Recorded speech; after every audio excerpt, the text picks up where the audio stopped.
comic book characters you may or may not know about, this is somebody who deserves the utmost respect on her name, just like her brother, Phyla-Vell.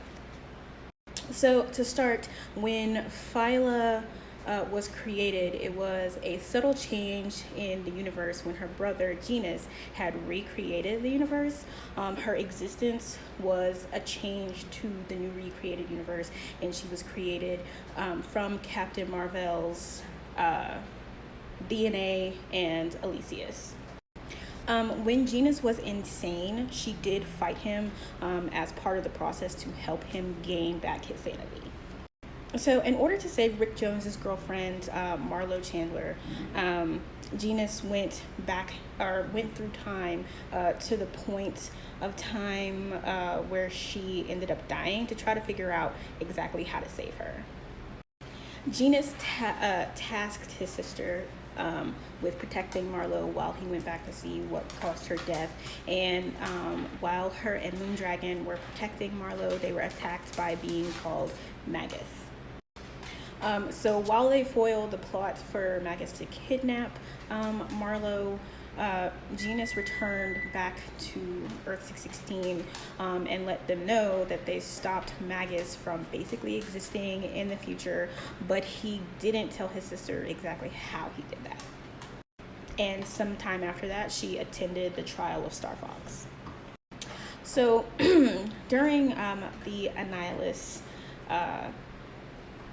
storyline, Phyla was visiting her father's grave with Moondragon, and they were attacked by Thanos. Thanos ripped off Moondragon's ear and gave it to Phyla and told her to go find Drax the Destroyer. So when Thanos teleported away with Moondragon, Phyla went to Nova and Star-Lord, and they led the battle against Annihilus. And they were actually saved by this huge energy blast caused by Galactus, who was just recently freed.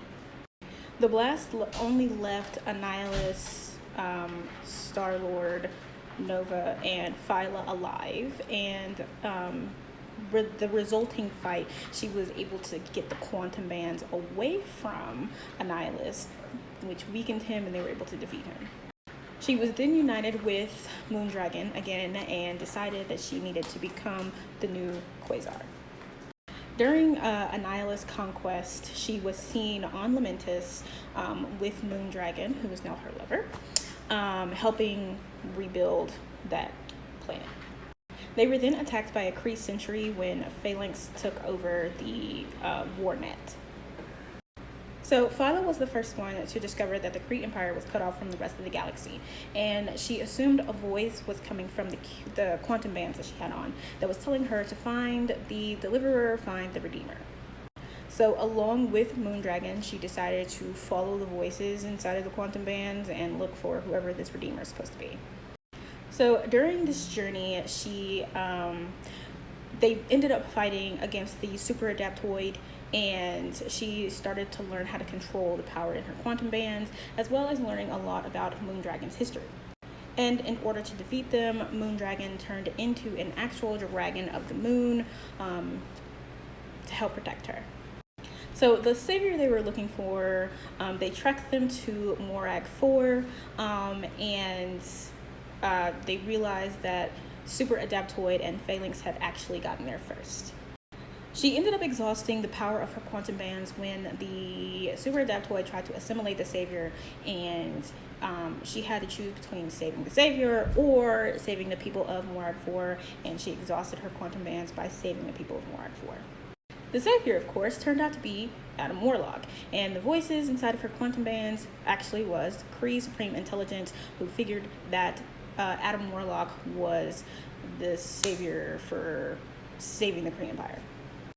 Phyla and Moondragon defeated the Super Adaptoid, and she was able to reabsorb power into her quantum bands that he had taken from her earlier.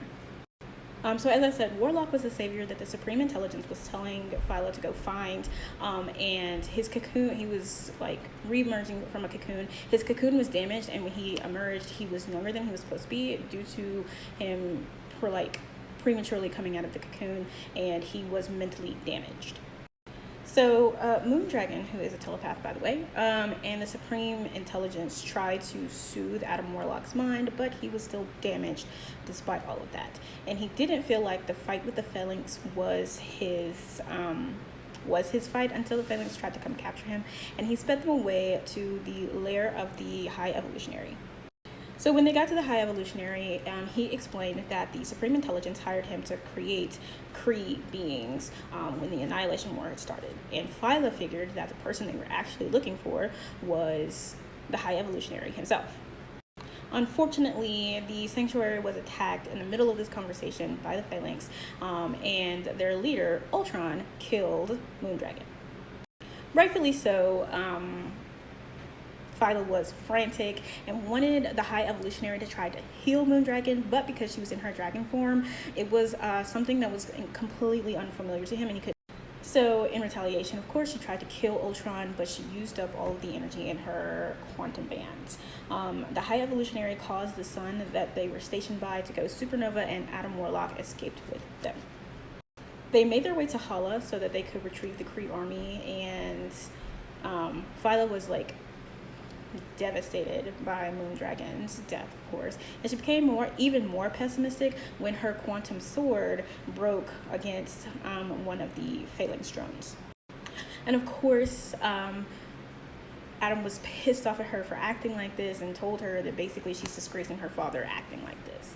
When they got to Hala, however, they saw that the High Evolutionary had cooperated with the Phalanx and subdued Adam so that Ultron could take over his body, and Phyla was blasted away when she tried to intervene. Ultron, however, faced some trouble when a Technarch also named Warlock and Nova showed up. Phyla got a vision from Moondragon, who was on like the edge of death, and was telling her that her quantum bands were filling up with energy because the barrier between the Kree worlds had weakened, and she was able to fight. And while she did want Moondragon to come back to her, Moondragon urged her to go fight this fight with them. Once the Technarch had removed Ultron from Adam Warlock, Phyla was able to return Adam Warlock's soul to his body. Ultron created a massive body out of 15,000 Kree centuries, but Adam Warlock had empowered Phyla with the souls of the Kree, which gave her the powers to kill Ultron. She later ended up joining the Guardians of the Galaxy, Star-Lord's new Guardians of the Galaxy. And Drax had revealed how the team had actually gotten formed, which was Mantis and Star-Lord tampering with everybody's mind to ensure that the team would be formed. And when they found out about it, everybody kind of just quit and went their own separate ways. Phyla later accompanied Drax on his mission to find Cammy, and they spoke to a soothsayer who said that they were able to save Moondragon. They paid a visit to Mentor, who had apparently killed them, and then had a conversation with Oblivion and the Dragon of the Moon, whom Phyla made a deal with, saying, I will be Oblivion's new host if you bring Moondragon back. Now calling herself Martyr, she became more aggressive and abrasive in all of her fights. When the Guardians of the Galaxy tried to negotiate with the Inhumans to stop the War of Kings, Phyla actually ruined this by taking the Inhuman princess Crystal hostage. This led to a battle between the Inhumans and the Guardians, which she continued to escalate. And the Inhumans attempted to stop it by detonating a bomb that would cause a multiversal fault. When Adam Warlock came to close the fault using a redundant timeline, and the timeline he was trying to use was the one where he becomes the villain Magus, Phyla revealed that her deal with Oblivion was that she was to destroy the Avatar of Life. Knowing that he would become Magus, she tried to stab Adam Warlock, and she succeeded, but this did not stop his transformation. Several of the Guardians who had been stranded in the year 3009 had been sent in time to stop Magus's transformation from Adam Warlock. However, when he finally did change into Magus, she engaged him in combat, and he magically teleported her sword out of her hands and stabbed her with it. It was actually a ploy created by Magus, and she was actually in his custody on Sacrosanct with the rest of her seemingly dead teammates, whom she helped freed, and then she left to go confront Magus again. She came up on a cocoon which was about to start hatching, and she assumed it was Magus. When it hatched in front of her, it was revealed to be Thanos, and he immediately killed her. While she was in Hell, she was part of the group of people that Thanos and Deadpool had killed at one point. When Thanos and Deadpool had come to Hell to find Death, she and the rest of the people that they had killed attacked them, but the duo were able to get past them. This is Phyla from Earth 18897, and on this Earth, Gamora has changed her name to Requiem and is trying to find all of the Infinity Stones. While trying to find the Infinity Stones, Phyla and Moondragon travel to Earth 616 to get the Reality Stone from that Earth, because all of the Infinity Stones have just kind of traveled to neighboring Earths. Once they got and hid the Reality Stone, Moondragon erased her own mind so that she wouldn't be able to reveal where the Reality Stone actually was. During their fight, they were in a battle with Requiem, who had entered into Moondragon's mind, and it was a trap so that they could destroy Requiem, but Phyla hesitated because she didn't want to hurt Moondragon. However, she tricked Gamora into shooting her and Phyla out into Earth 616. They ended up at the Quarry of Creation, where Earth 616 Gamora was trying to dig under an unbreakable barrier, and they attacked her in retaliation for what her counterpart in their world had done. After Loki and his cosmic guardians had confronted and defeated her, he pulled her into the Soul World, but accidentally pulled Phyla and Moondragon in with her. And they joined up with Adam Warlock and his allies to defeat her and change Warp World back to the real world. Both her and Moondragon were present at a meeting with Star Fox, where he was reading the will of his brother Thanos, who was saying that he would be resurrected, his consciousness would be resurrected in another being. They ended up being attacked by the Black Order, and Moondragon, Phyla, and an alternate reality Ghost Rider were saved by Beta Ray Bill and Stormbreaker. They were recruited into the Guardians of the Galaxy, but the Rider left after Star-Lord refused to do anything about the resurrection of Thanos. They initiated a mutiny against Star-Lord so that they could do something about Thanos, and they ended up fighting against the Dark Guardians. The Dark Guardians assumed that, just like the regular Guardians, assumed that Gamora was the one that Thanos was going to use to come back. So they kidnapped her, and the regular Guardians used the Inhuman Lockjaw, the Inhuman dog, to teleport to try to save her. But in reality, it was actually Star Fox that was taken by Hela to resurrect his brother. They also fought the Olympians, which led to the death of Star-Lord, but he wasn't really dead, and when he did come back, he rallied them to win.